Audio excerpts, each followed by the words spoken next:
Estamos en la Casa Pinardi, aquí en el barrio de Teusaquillo, en Bogotá. Es la casa provincial de los salesianos de Bogotá. Y estamos con Mario Perezón, nuestro amigo y compañero de caminadas en la teología de la liberación, en la educación popular, en los procesos de pastoral popular en Colombia desde los años 60. Y queremos propiciar un espacio de conversación con Mario sobre lo que ha sido esta experiencia de los 50 años del Concilio Vaticano II, que ha pasado por su propia vida, por su vocación salesiana y por su opción en el campo educativo, cómo el concilio ha pasado por ahí y cómo ha producido y qué vamos a hacer con todo eso que ha producido Mario.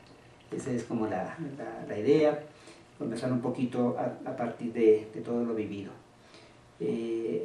Con Mario nos une una amistad muy profunda, muy rica, una camaradería en los procesos que hemos compartido, en la amistad, en la cercanía, en la solidaridad y en el compartir también opciones muy comunes en el tiempo que estuvimos en dimensión educativa y ahora en otros caminos que venimos abriendo.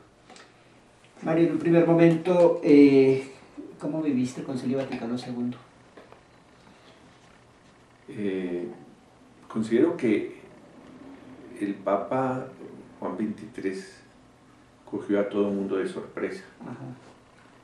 Porque de una estructura supremamente fuerte y prestigiosa de la Iglesia Católica como sociedad perfecta, ¿no es cierto? Una figura del Papa Pío XII como un personaje de una grande intelectualidad e influencia también desde el punto de vista político. La muerte de él representó como un vacío en la conciencia del catolicismo. ¿Quién puede reemplazar un papa tan grande y tan importante, con tanta ilustración y con tanta influencia dentro de la sociedad? Parecería como que ese vacío no podía colmarse. Y recuerdo, porque estaba yo haciendo segundo de teología cuando... ¿Dónde estaba Mario? Aquí en Bogotá, en el 20 de julio, estaba en el posnoviciado, el filosofado. En el filosofado. En el filosofado. Cuando repentinamente salen con que habían nombrado de papa a un anciano de 77 años.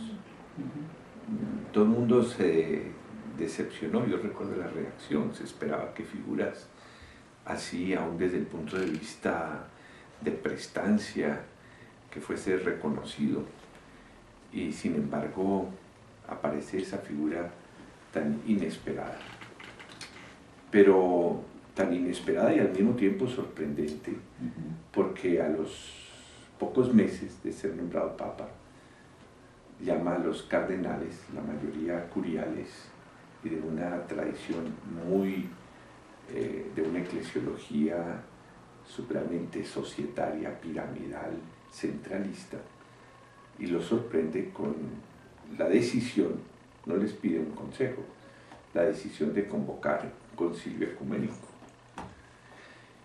Y sale con la idea de que es necesario que la Iglesia abra sus ventanas al mundo y responda a las necesidades del mundo actual.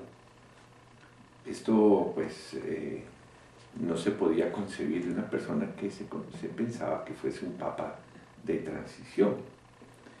Sin embargo, después esa figura empieza a explicarse el porqué. Él era un gran historiador y historiador de la Iglesia, y como un historiador crítico sabía en qué momentos debería la Iglesia actuar en relación con la sociedad y con el mundo.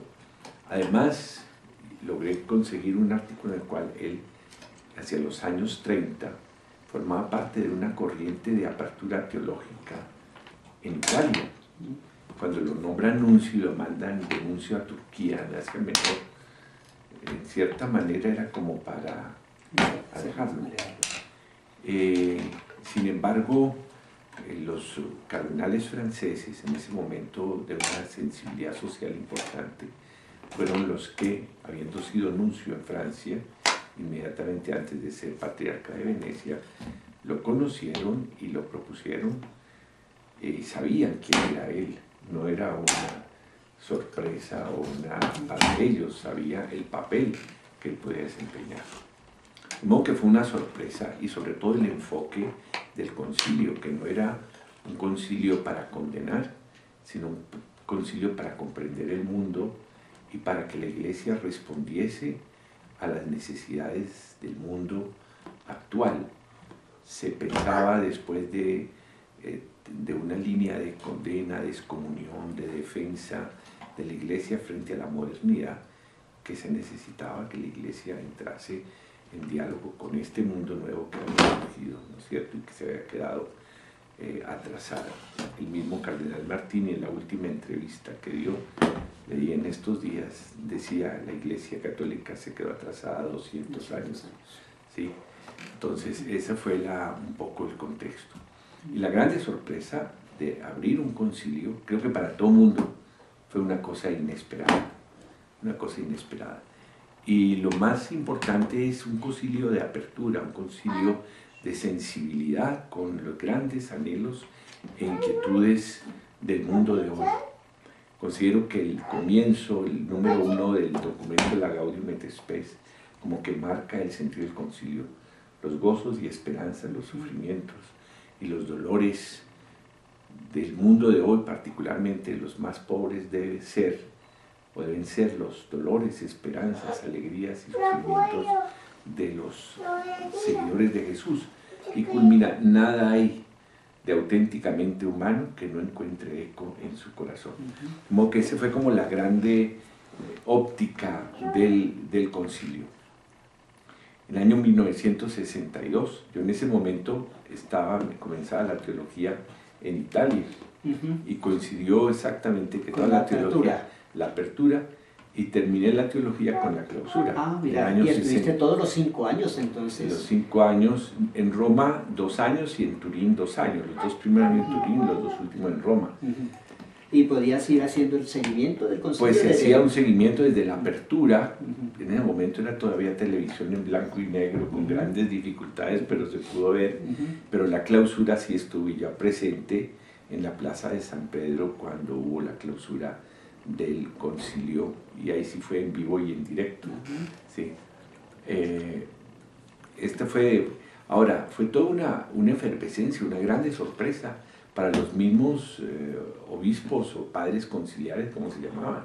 Ninguno se esperaba esa irrupción de pensamiento, de grandes anhelos y esperanzas que estaban como represadas y que de un momento a otro encontraron el cauce de manifestarse.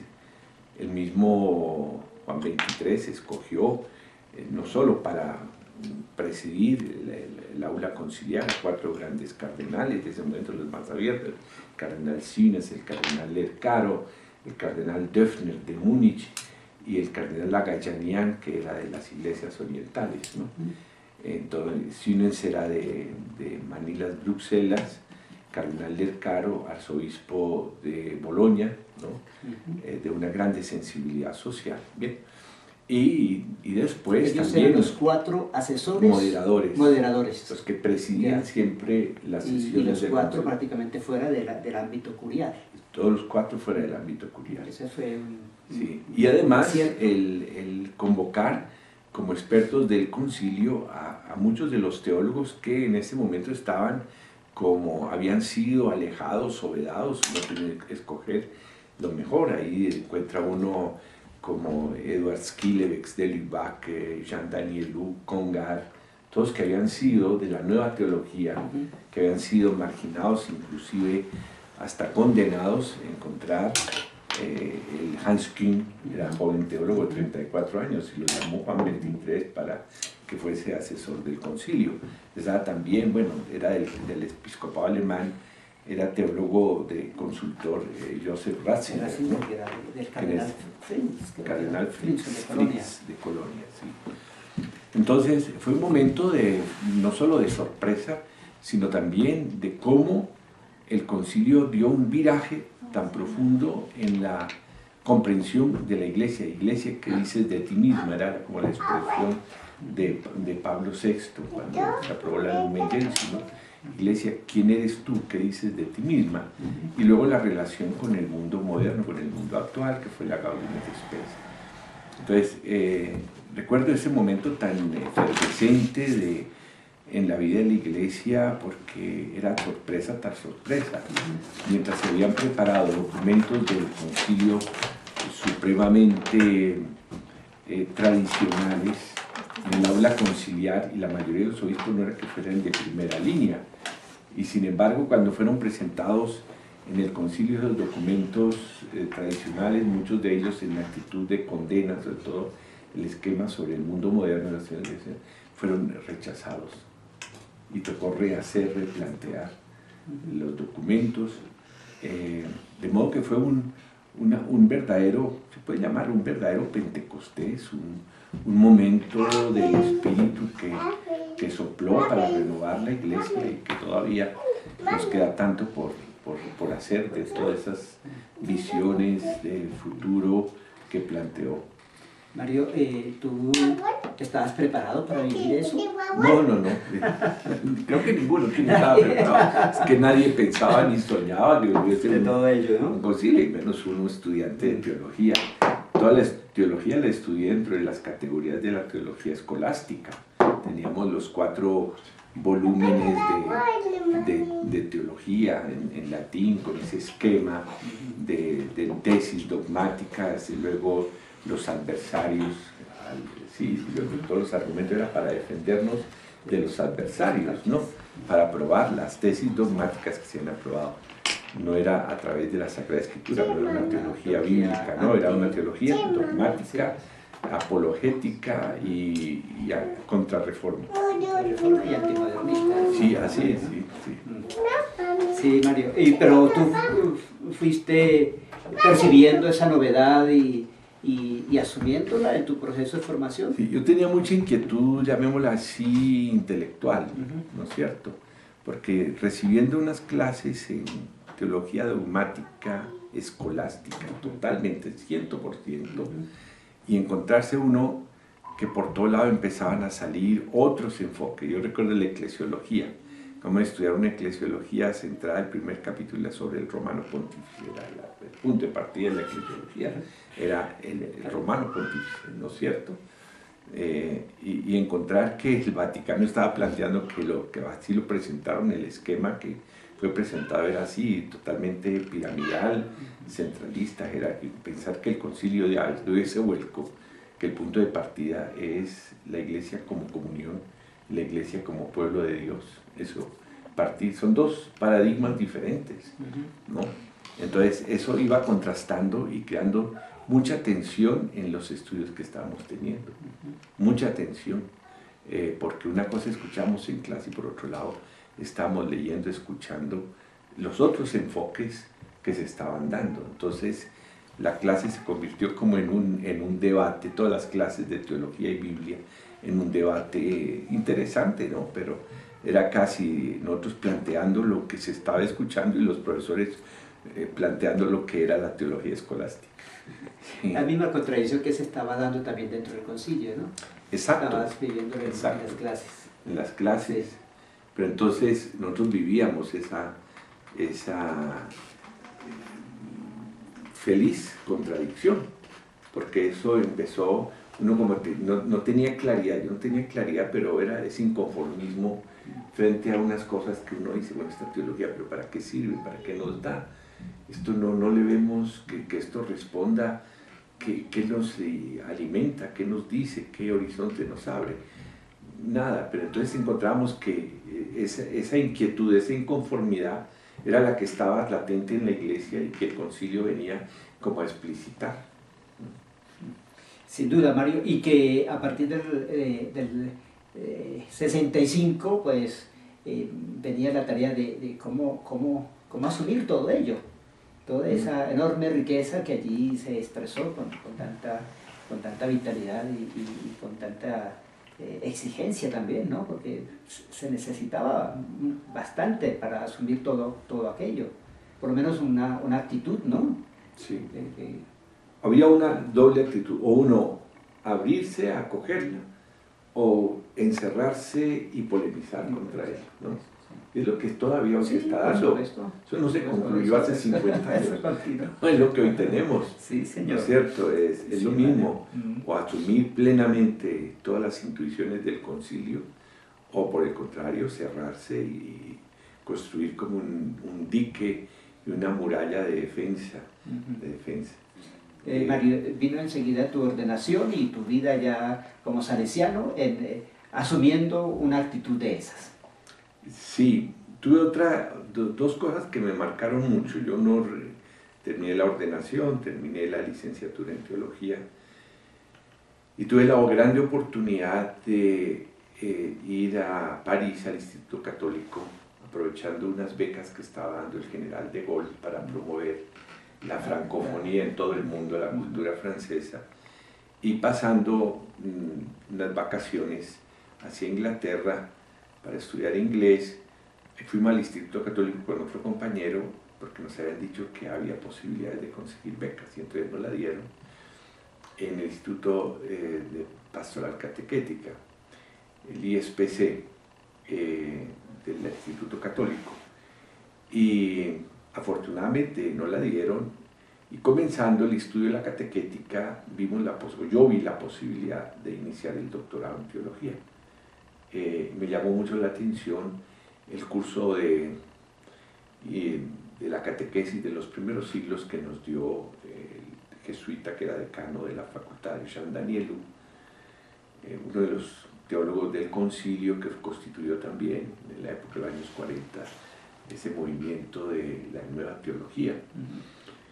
Y le propuse si me podía dirigir la tesis de doctorado y con gusto la aceptó. Él me sugirió también la temática que era cómo hacer la iniciación cristiana en un cambio de época, como era el siglo IV con el constantinismo y ahora en otro cambio que podría darse en la sociedad. Un tema que sigue siendo muy actual, Mario. Tal cual, tal cual. Entonces coincidió ese trabajo, el estudio y el trabajo, con la revuelta de mayo 68 en París. Estuviste todo el tiempo de mayo 68. Todo el tiempo ahí. Uno también desconcertado. De una revolución a otra revolución. Tal cual. Desconcertado porque uno, y eso de encontrarse uno en un medio universitario, en una tensión y un conflicto tan fuerte, que expresó también el represamiento que existía en la sociedad, una inconformidad de una sociedad vertical, autoritaria, no participativa, y unos estudios que no respondían al momento actual, y encontrarse en una efervescencia y en una explosión desde el punto de vista obrero, pero sobre todo estudiantil. Sí. Yo recuerdo la participación que teníamos en las universidades, los enfrentamientos en las calles, que allá todas están llenas de pequeños adoquines, y eso se convirtió en los campos de batalla, ¿no es cierto?, entre cuestiones de lacrimógenos y los estudiantes. Toda la ciudad quedó desempedrada en ese enfrentamiento. Pero también toda la participación, cuando uno tenía como actitud de escuchar, el poder participar en los debates. Yo recuerdo en la Sorbona participé en un debate, me llamó la atención, de Jean-Paul Sartre, en ese momento, sí. Claro, no tenía yo un contacto directo, pero lo pude asistir y lo pude saludar en el planteamiento, él que se involucró tan fuertemente en el movimiento estudiantil. En el movimiento estudiantil, claro. Él estuvo, lo mismo André Malraux, etc. ¿Estaba Emmanuel Mounier? No, Mounier no, Malraux. Fueron momentos interesantes, ¿no? Los estudiantiles, con Bendit, Maurice Sauvageau, los líderes, los veía uno. Sí. Pero, como digo, uno no entraba en el movimiento político directamente, pero pues no era parte de todo, pero sí formaba parte, no entraba, ¿no? Eso lo marcó. Eso me parece fue también muy importante para ver que la sociedad estaba rompiendo esquemas, abriéndose hacia nuevas posibilidades. Terminado eso, en el año 69 regresé y acaba de pasar el encuentro en Medellín. Claro, Mario estaba, mientras que tú estabas en el 68 en París, aquí en América, 68. En el 68 en París, 68. Aquí en América Latina estaba cocinándose la Asamblea de Medellín. El año 68. El año 68, el mismo año, unos meses después. Y un poquito antes del 68 fue el encuentro de misiones de Melgar con Monseñor Gerardo Valencia Cano. O sea, son momentos, sí. Y un encuentro de catequesis latinoamericana en Medellín también. Sí, coincidió con el Congreso Eucarístico. Con el Congreso Eucarístico. Año 68. 68, Medellín, sí. Congreso Eucarístico, y en Medellín fue el Congreso de Catequética, que se hizo con ocasión del Congreso, el Congreso Eucarístico también, y la Asamblea de Medellín. Sí, Mario. Entonces allí, Mario, tú llegaste justo en un nuevo momento de la Iglesia de América Latina. A nosotros nos marcó, Jaime García estudiaba en Lovaina, yo estudiaba en París, y regresando, pues si uno es sensible, uno puede cerrarse, porque uno dice por qué otras personas, bueno, tal vez no tuvieron las mismas oportunidades que tuvimos nosotros, ¿sí? El ambiente conciliar, el ambiente de París, el encuentro de la Asamblea del Episcopado en Medellín, todo eso, el concilio, eso, si uno tiene una actitud como de cuestionamiento, uno entra y se deja interrogar, se deja influir por esta realidad, ¿no? Eso sucedió regresando acá. Pues tuvimos la oportunidad con Jaime de iniciar todo un trabajo de catequesis con ese programa de Denuncia y Encuentro, ¿no es ¿Eso cierto? fue surgiendo en París o aquí No, a la llegada? Aquí a la llegada, porque teníamos el documento de Medellín sobre la catequesis y sobre la educación. Entonces comenzamos dos cosas. Primero, en los colegios comenzamos las experiencias de educación liberadora en varios colegios nuestros. Mario, ¿cómo ustedes se ubican ahí en ese campo de educación liberadora y en ese concepto de educación liberadora de Medellín? Por lo que está en el documento de educación de Medellín, ¿ustedes se sintonizan con esa propuesta? Sí, el punto de partida es el de Medellín e inmediatamente encontramos toda la corriente de Paulo Freire. Claro, que está ahí. Sí, y Paulo Freire influyó, que las frases que encontramos en el documento de Medellín son frases propiamente de los textos de Paulo Freire. Paulo Freire, ¿no? claro. Y eso se dice que vienen del Departamento de Educación del CELAM, del señor Cándido Padín. Exacto, entonces eso, lo mismo el de catequesis, influido por el mismo Congreso de Catequética. Lo de la catequesis situacional que se proponía en Medellín como el nuevo paradigma de la catequesis fue la que asumió el documento de catequesis de Medellín. Entonces, eso fue, dice, bueno, entonces tomemos la educación liberadora. En este momento me nombraron rector del León III en esa época, y que en otros colegios, estaba en Mosquera, estaba en Duitama, ¿no es cierto? Y en otras comunidades, los hermanos maristas entraron en eso también. Quiseno, me imagino que estuvo. Sí, Néstor Quiseno, bueno, estaba Luis Vallejo, bueno, un grupo de hermanos, había otro de Pasto, no recuerdo en este momento, bueno, que hizo su tesis de su monografía de ciencias religiosas, la hizo sobre la experiencia de denuncia. Se tiene por ahí. Entonces, y luego se fundó a partir de Medellín con los jesuitas el Instituto Latinoamericano de Pastoral Juvenil y el IPLAG.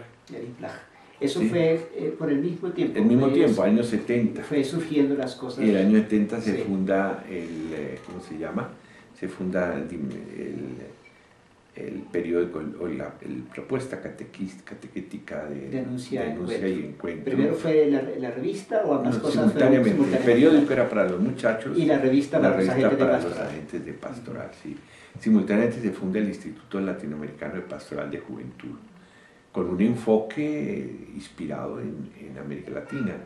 En esa fundación, aunque no era del CELAM, pero sí tuvo una influencia. Recuerdo en su misma fundación estuvo presente en el acto inaugural y después en varios momentos Monseñor Eduardo Pironio, que era el secretario, ya era secretario del CELAM. Secretario del CELAM, no presidente, creo que era secretario o presidente, habría que precisar ese dato, pero él estaba al frente de la directiva del CELAM, no sé si secretario o presidente. ¿En dónde fue esa inauguración, Mario? Ahí en el León 13, porque ya, ahí esa fue la sede. Ya se había decidido que esa era la sede. La sede, y entonces ahí se inauguró el instituto. Entonces eran 3 experiencias importantes: el IPLAC como formación de pastoralistas de juventud, el programa de catequesis y los colegios que comenzaban a orientarse por la educación liberadora. En ese momento pues ya el documento era breve, entonces, pero sí la línea de Paulo Freire entró a marcar fuertemente. Yo recuerdo en el IPLAC que nos daba el curso todos los años, menos 3 años, João Bosco Pinto, que era uno de los discípulos de Freire, ¿no es cierto? Entonces, eso marcó. ¿Y la conexión con él por dónde se hizo, Mario? Él estaba en un instituto de la Universidad Nacional, en este momento no recuerdo. ¿Estaba exiliado? Creo que sí, pero participaba en un instituto de la Universidad Nacional de Investigaciones, no recuerdo con claridad cuál era. ¿Y estaba aquí mismo en Bogotá? ¿Cómo? Aquí mismo en Bogotá estaba él. Sí, él vivía aquí en Bogotá. Y entonces facilitaba mucho más la participación. Sí. Y introdujo a Freire en el IPLAC. Recuerdo que en ese momento había 2 seminaristas del Seminario Mayor, Fabio Amortegui y Beltrán, no me lo recuerdo, que está todavía en la ley de Girardot, que como estudiantes comenzaron a hacerle estudiosos de Paulo Freire y la divulgación de Paulo. ¿Y eran seminaristas de la diócesis de Bogotá? Del Chicó. Del Chicó, sí. Ellos jugaron un papel porque empezaron a traducir y a difundir, pero al mismo tiempo creo que la persona que más influyó fue João Bosco Pinto para entrar la corriente freiriana aquí en Colombia. Y con mucha apertura a la articulación de la pedagogía del oprimido con la acción pastoral juvenil. Exactamente. Sin ninguna dificultad. Sí. El enfoque del instituto era un enfoque totalmente latinoamericano, desde el punto de vista sociológico, todo el enfoque de la dependencia, ¿no es cierto? Ese era el enfoque que se tenía, la teología de la liberación que acababa de emerger, que se había tenido aquí un encuentro en el Teatro de María Auxiliadora, simposio, y la corriente pedagógica. Es decir, todo eso entró a difundirse y también a crear contradicciones, porque inmediatamente comenzó la contradicción aquí. Ya se estaba articulando también la contradicción. Bueno, ya venía desde la misma asamblea de Medellín, cuando se presenta el documento colombiano, el antidocumento, como se dice, ¿no? Sí. Lástima que no se ha podido conocer ese título. Ese documento. Lo estamos buscando, Mario. Creo que salió. En un tiempo había una cantidad de revistas de esas, una revista francesa que era como de la actualidad de la iglesia, ese momento, y ahí salió ese documento, pero no la recuerdo, no era la FI Católica, no era otra. Bueno, a lo mejor el doctor se recuerda. En Dimensión había algunos paquetes de la revista. Habría que... francesa. ¿Verdad? ¿Informaciones católicas internacionales? Tal vez, Información Católica, creo que sí. Ya. Información Católica Internacional. ¿Estaba ahí el documento? El contradocumento. El contradocumento.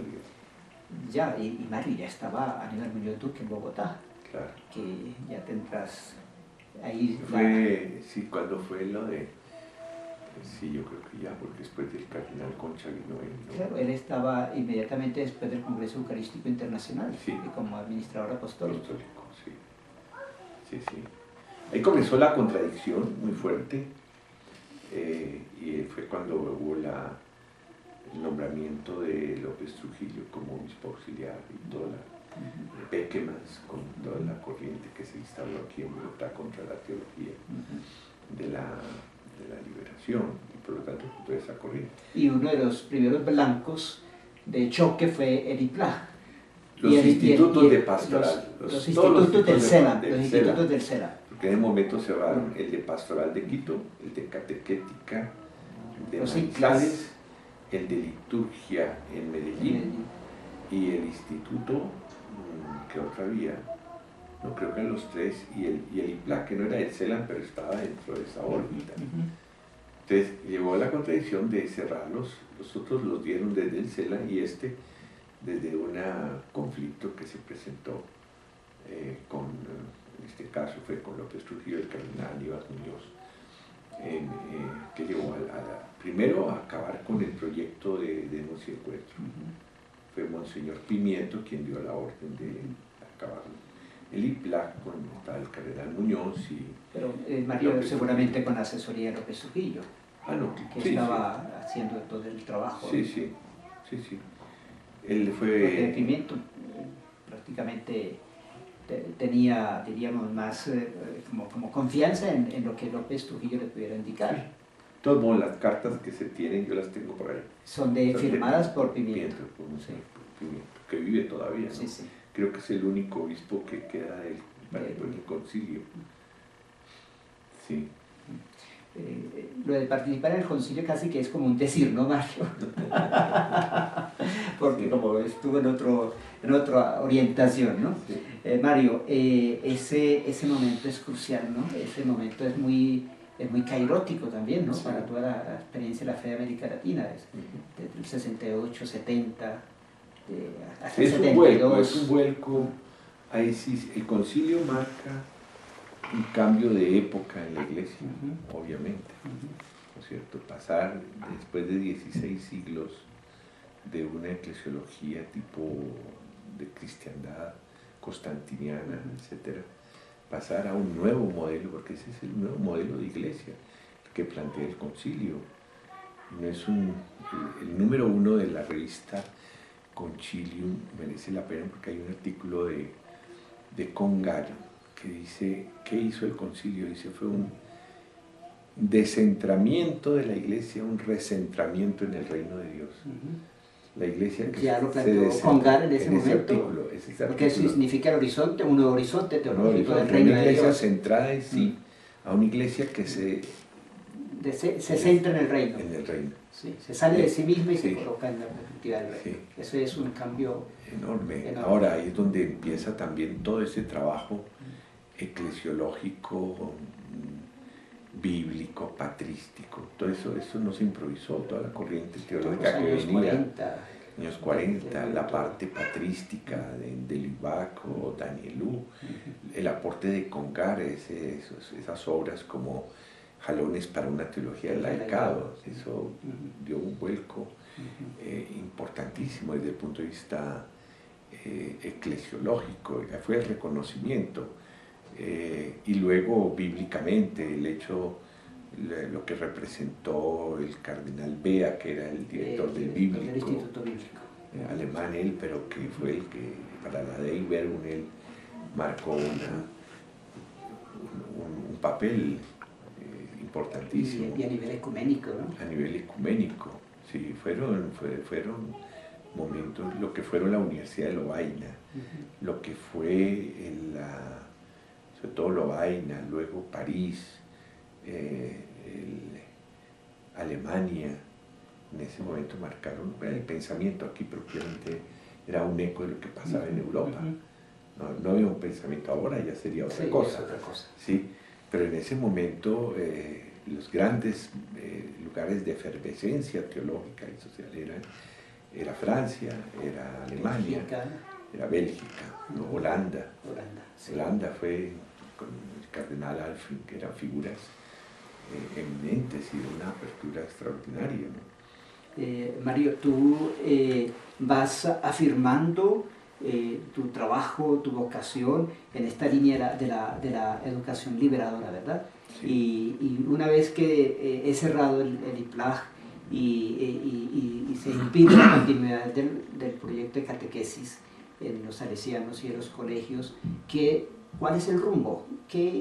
¿Cómo darle continuidad a todo este todo este fervor que va surgiendo por todas partes con los jóvenes, con los religiosos, con las religiosas. ¿Cómo se canaliza eso una vez que se cierran estas puertas? Yo creo que somos como testigos nosotros. Si en ese momento fue, bueno, ¿qué hacer? Hay que buscarle como cauces, como espacios para poder avanzar y no sabiendo que esa confrontación iba a seguir y que iba a causar problemas, pero que no podíamos dejar de esa opción que para nosotros, para muchos, era una opción de vida. Es ahí cuando nos reunimos con algunos en una cafetería cerca de León 13, recuerdo, con Lola, Germán, Ovidio López, en una cafetería que tenía un señor que se llamaba Vicente Castañeda, fuera del colegio, ¿no es cierto? Y dijimos, bueno, ¿qué hacemos? Y fue cuando surgió la idea de fundar la Dimensión Educativa. Dice, bueno, abramos un espacio que no es institucional de la iglesia, pero que puede recoger toda la corriente pedagógica que en este momento se está dando y todo el enfoque pastoral, catequítico, teológico del concilio y de la iglesia latinoamericana, dentro de esa grande efervescencia que se estaba dando. Mario, para vislumbrar ese tipo de espacio, ¿ustedes tenían referencia de otros en América Latina? A ver, es muy novedoso, Mario. Me parece que no, sería interesante porque después fueron surgiendo otros espacios como era Acción Educativa, pero fue posterior, porque fue después de CELADEC que habló en Argentina. PPCR, En Argentina. ¿sí? En Argentina había espacios interesantes en Panamá con CEASPA. No sé si en ese momento ya existía lo del DEI, tal vez no. No, todavía no. Un poquito más adelante se aglutina. Sí, como espacios independientes, con esta línea investigativa y de formación y de acompañamiento a procesos y experiencias de tipo educativo y pastoral y teológico. Entonces sí estaban los movimientos sacerdotales, en ese momento ya estaban comenzando a surgir, ¿no? Estaba, bueno, Golconda ya estaba avanzado, el Posal, el grupo oral de religiosas, y luego estaba sacerdote del Tercer Mundo, en Argentina, y ONIS en Perú, sí, había Cristianos por el Socialismo, que surgió cuando la época de Allende, ¿cierto? Esas eran ya corrientes muy significativas, pero como instituciones, bueno, estaba el CINEP, se llamaba CIAS, que tenía ahí la sede en la carrera quinta, donde es la Universidad Autónoma, ese edificio de como 4 o 5 pisos. Después fue que construyeron la sede donde está. Acababa no lleva muchos años tampoco. El CIAS. Yo con el padre Arrupe, que pidió que en todos los países de América Latina se fundaran instituciones de investigación social. Y estaba el espacio que dejó la gente de Monseñor Valencia Cano, ¿no? El servicio colombiano estaba naciendo también, ¿no? Servicio colombiano, y había una institución en la calle 14 o 15 que dirigía el padre Pérez. Gustavo Pérez, ¿cómo se llama? Icodes. Icodes. Sí, así es. Ahí estuvo también Ignacio Torres, Torres ¿sí? Trajo en Icodes. No sabía esto. Sí, si no estoy mal. Con Pilar tal vez se podría saber más, porque fue después que fue a trabajar al CELAM como coordinador de todas las publicaciones. Y cuando llegó López Trujillo lo sacó y fue el que fundó Indo-American Press. Sí, que fue un espacio bien interesante de publicación, y difusión, sí. Mario, entonces aquí va surgiendo como otras mediaciones, ¿no? Diríamos para para la reflexión, para la acción, para la articulación de la fe con la transformación de las estructuras en América Latina. Eso va produciendo ahí una novedad, ¿verdad, Mario? En esos nuevos espacios. Yo a nivel de la comunidad se fundó en el año, bueno, ya más tarde, 80, el año 88 tal vez, o antecitos, se fundó el servicio catequístico salesiano. Sí, fue un poquito después, Mario. O tal vez sí, 88, no sí, sé, sí. Sí, pero ahí hubo también una experiencia interesante a nivel juvenil, de formación de líderes juveniles. Mario, antes de llegar allá, sí hay se está creando otras condiciones para que la reflexión se vaya desarrollando, ¿verdad? Y esas otras condiciones tienen que ver como con otras expresiones de la sociedad, ¿no? Más desde la sociedad civil, más desde los centros de pensamiento, más desde la producción de un saber articulado a las luchas estudiantiles, campesinas, sociales. Ya estaba Falborda con lo de la rosca de investigación y edición social, con la NUC, por ejemplo. Entonces, Mario, por ahí no va surgiendo, diríamos, lo que después se va a llamar educación popular. Yo creo que hay una herencia muy clara de la educación liberadora, ¿no es cierto? Educación liberadora que marcó con experiencias muy significativas en el campo escolar, pero también en el campo de trabajo barrial. Mucha experiencia de trabajo barrial inspirada en la pedagogía de Paulo Freire. Y, ¿sí? Y el cambio que va haciendo la vida religiosa en América Latina, ¿no? De inserción. De inserción. Considero que una mayor apropiación de lo que fue la educación liberadora fue hecho por grupos de iglesia, sin duda. Y en ese campo, bueno, religiosas jugaron un papel importante, también religiosos, en sus experiencias pastorales. Pero algo que sí es novedoso en ese contexto es el surgimiento de diferentes instituciones orientadas a formación y a investigación en diferentes campos. El CINEP en el campo de ciencias sociales, sí. Dimensión educativa en el campo de educación popular. En la comunicación está CEPALC y ¿cuál otra está? De Margarita Moises. CEDAL. CEDAL, sí. Eso en el campo eclesial, ¿no es cierto? Esto permite pues que haya toda una época de estas instituciones que tienen una presencia muy importante a nivel del movimiento popular, no tanto hacia adentro de lo eclesial cuanto en la sociedad misma. Mario, me interesa que nos ayudes como a encontrar el momento en que ustedes logran como visionar un nuevo énfasis, como una nueva identidad, el cambio, cómo se va produciendo ese cambio entre educación liberadora y educación popular.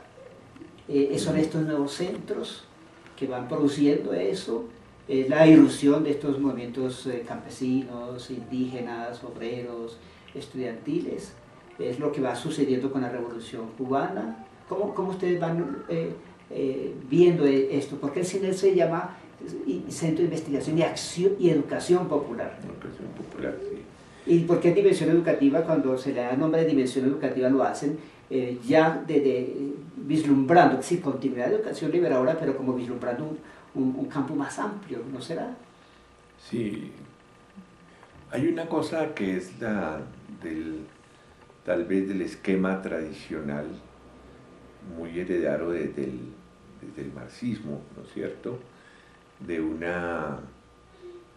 los sujetos, una irrupción de los sujetos, desde una visión centrada únicamente en la clase obrera, ¿no es cierto? A ver la irrupción de tantos sujetos en contextos diferentes, a nivel del campesinado, a nivel juvenil, a nivel indígena, a nivel afro, a nivel de las mujeres, etc. Ve ve que esa visión rígida, unívoca de lo que es el movimiento popular, que era un movimiento de la clase obrera, se empieza a manifestar en tantas identidades y grupos con intereses sí comunes, pero al mismo tiempo específicos cada uno de esos grupos, y que los contextos, una educación en contexto, llevaba a replantear la educación no desde una óptica casi de adoctrinamiento político, social, sino más bien responder a las necesidades, la situación, una educación en contexto y una educación que recoja estos nuevos sujetos históricos y sociales. Quizás, Mario, seguramente ustedes, diríamos, mucho más adentro de la discusión de la teología de la liberación y la pedagogía, no hicieron conexión con la categoría clase popular de Camilo Torres, cuando se rompe como este paradigma muy marxista del proletariado como vanguardia de la revolución, pero Camilo propone la clase popular, y luego Falborda también hace aquel librito de ciencia propia, ¿no? Sí. Y colonialismo intelectual, ciencia propia, sí. Y por ahí va colocando la perspectiva de ciencia popular. Sí, yo creo que es la categoría proletariado, la categoría pueblo.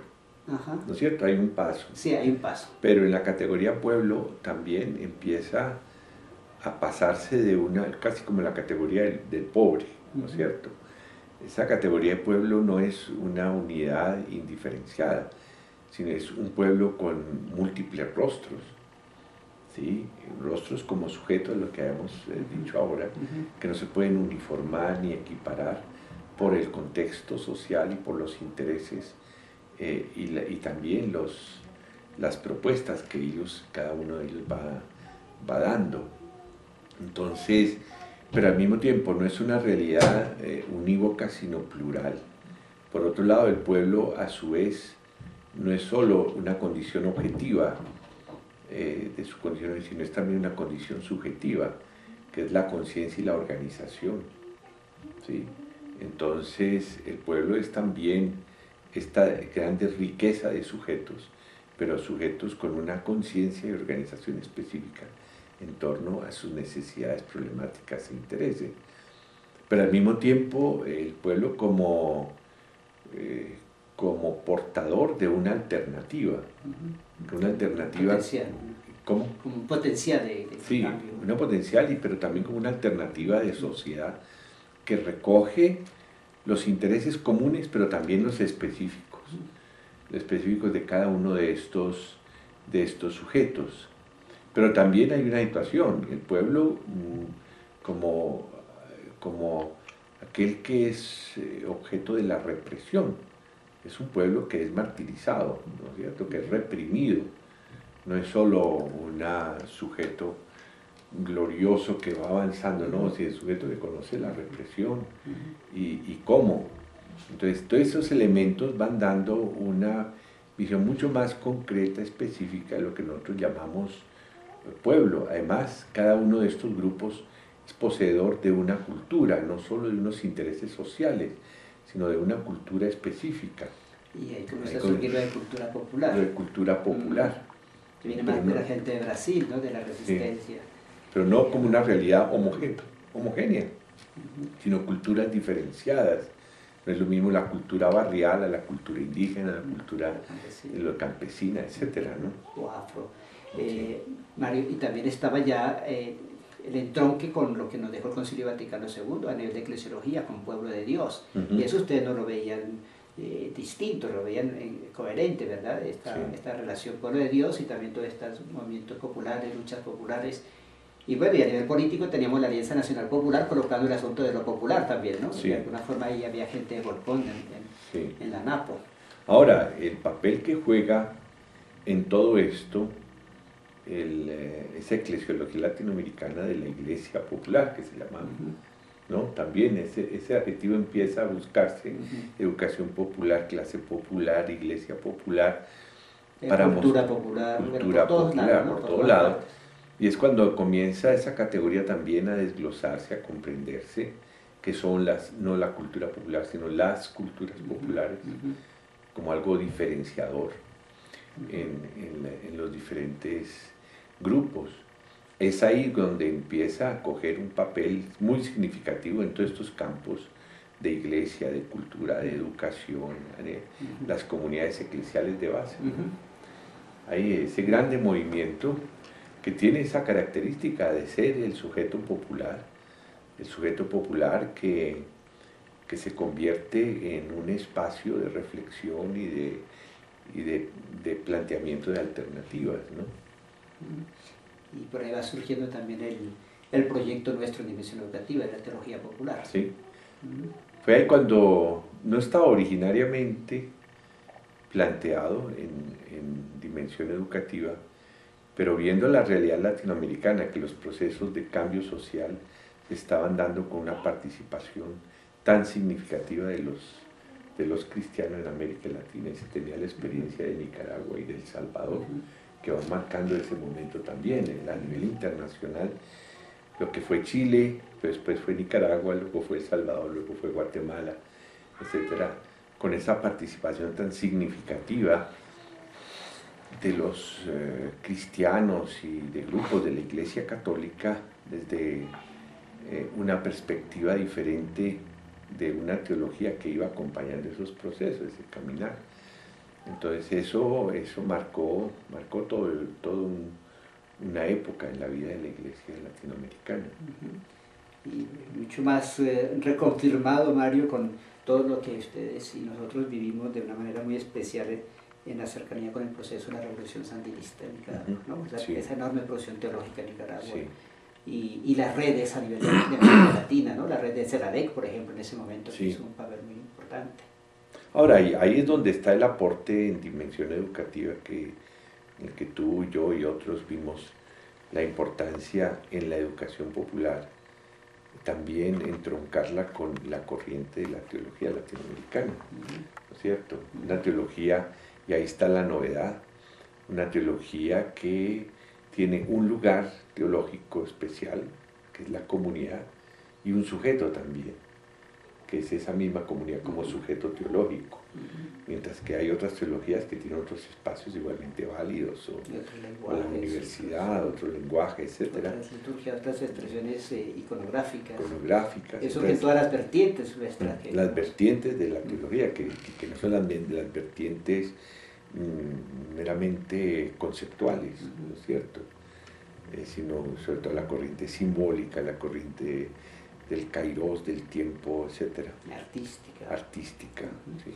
Esto fue una grande creatividad que se ha dado en el campo de la teología, y en eso a nivel latinoamericano se ha seguido, fue algo muy propio y se sigue como algo muy propio. Mario, y con todo esto, porque es bastante, es bastante, gracias a Dios, lo que se ha vivido, con bastante novedad, con bastante lucha, también con bastante sufrimiento, dolor, con toda la memoria martirial que tenemos, pero también con la esperanza, ¿no? De continuar reafirmando estos caminos. Mario, hacia adelante, ¿tú qué ves con todos estos caminos que se han construido?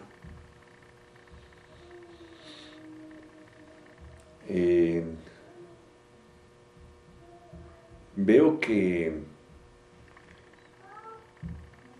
es el momento de una mayor creatividad, el que debemos estar transitando en este momento. Esperanza y creatividad. Veo que hay algunos campos en los cuales debemos trabajar. En primer lugar, teniendo los contextos, o sea, una teología y una educación contextualizada. En primer lugar, el contexto que no se puede negar, de una globalización, por un lado, una globalización como una amenaza tremendamente excluyente y asimétrica, y el hecho de apostarle a una globalización de la solidaridad y de la esperanza, ¿no es cierto? Hay muchos movimientos a nivel social, a nivel eclesial, que nos muestran que otro mundo es posible y urgente, que otra cultura es posible, que otra dinámica histórica es posible, etc. Ese es un punto. Y luego, un segundo, que el grande desafío ante un empobrecimiento cada vez más extensivo en el mundo, ya no solo localizado, toca ver toda la misma globalidad, toca hacer mucho más válida que la opción por los empobrecidos como sujeto histórico. Debe ser como la pauta que debe guiar todo proyecto educativo, pastoral, etcétera, ¿no es cierto? El documento de Aparecida creo que le dice esa gran opción debe ser la que marca todos los campos de la pastoral, de la teología. Otro punto que veo muy importante es el campo de la ecología. Estamos ante una corriente de ecocidio, o podemos fomentar una nueva conciencia ecológica de comunión y casi como de mística con la misma naturaleza, como única forma de no solo de vivir, sino de sobrevivir.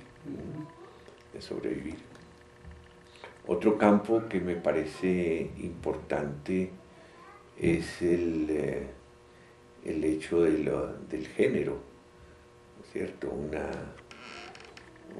sociedad tan tremendamente patriarcal, androcéntrica, a tener una nueva conciencia desde nuevas subjetividades también, desde los afectos, etc., ¿no? Ese es un desafío muy grande, ¿no? Se hace de los desafíos que en este momento comienza a expresarse con más contundencia, ¿no? Todos estos movimientos de las mujeres, feministas, teologías, espiritualidades, y lo que acaba de pasar con las religiosas norteamericanas lo evidencia mucho más, ¿no? Sí. Veo también como otro punto álgido es el del cómo vivir y actuar en un mundo pluricultural y plurireligioso. Cómo entrar en un diálogo creativo, en un diálogo respetuoso de actuar frente a los grandes problemas de la humanidad. Ahorita no podemos centrarnos que el problema de este grupo o el otro, cómo conjuntamente responder a los grandes problemas de la humanidad. Y ahí sí que hay aportes, ¿no, Mario? En la construcción de esos diálogos, de esas alianzas, de la posibilidad de construir unos con otros a partir de la diversidad. Y ahí juega un papel clave, porque todo esto, pues claro, requieren cambios sociales, políticos, pero un campo fundamental, al menos uno lo considera, campo fundamental en este proceso de cambio es la educación. Una nueva educación se puede llamar una educación para la solidaridad. En un mundo tremendamente excluyente, asimétrico, inequitativo, no puede vivir la humanidad si no es con una nueva conciencia de la solidaridad, o como se habla de la samaritanidad, ¿no es cierto? Ese es el campo de la educación es fundamental, y no un cambio meramente formal o tecnológico, llamémoslo así, que modernizando con aparatos, etcétera, la educación cumple la misión. Por el contrario, es a través de la creación de una nueva conciencia en cada una de las personas, no solo los jóvenes, todos nosotros tenemos que educarnos o reeducarnos a una nueva comprensión del mundo que estamos viviendo. Ese nuevo momento, diríamos, para el papel de lo educativo en los cambios, en las transformaciones, en las nuevas configuraciones de las realidades humanas, de las relaciones humanas, ¿en qué estaría soportado ese nuevo momento? ¿Cómo este nuevo momento de lo educativo puede contar con unos espacios, con unos ambientes favorables? Sí, ahora los ambientes los ambientes son muy amplios, porque los espacios educativos, los escenarios educativos o deseducativos son muy grandes.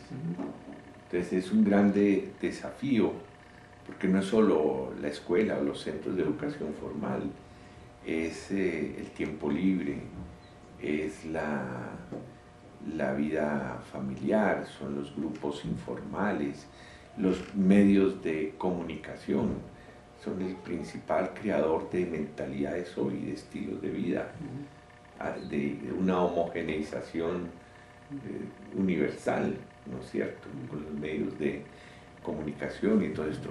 Pero cómo incidir en ellos para hacer ver que otro mundo diferente, alternativo, es posible, es necesario y es urgente. Ahí es donde nos quedamos cortos, ¿no?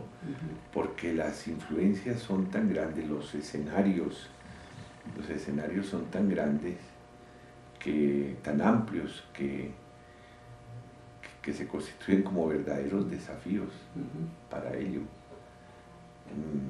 La educación formal tiene un papel que cumplir, si lo cumple, ¿no? Puede jugar un papel importante, pero no es el único.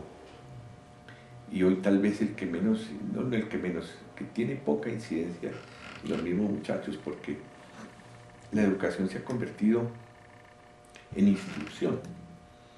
En instrucción antes era libresca, ahora es con pantallas personales, etc. Pero es lo mismo, es unidireccional, no hay espacios de diálogo, no hay espacios de encuentro entre las personas, o encuentros virtuales. Las redes, pero no espacios reales de discusión, de debate, sino de información y de reacción espontánea y sobre todo efímera en esto, ¿no? Entonces, ¿cómo crear unos espacios de mayor criticidad, de mayor dialogicidad? Creo, pero la educación en primer lugar como un factor decisivo, pero en nuevos escenarios y también con unas nuevas metodologías mucho más participativas y críticas. Sin duda, Mario, te agradecemos toda esta reflexión que nos dejas, este llamado a la creatividad, que es fundamental frente a las crisis que afrontamos en nuestro mundo, en nuestros diversos mundos, y este llamado a la construcción de estos nuevos escenarios para la construcción de procesos educativos que nos dignifiquen, que nos humanicen, que nos hagan más responsables unos de otros en estos valores profundos que nos deja la fe cristiana y la fe de las diversas religiones, que en eso convergimos. Mario, muchas gracias. No, con gusto. Gracias. Gracias, Mario.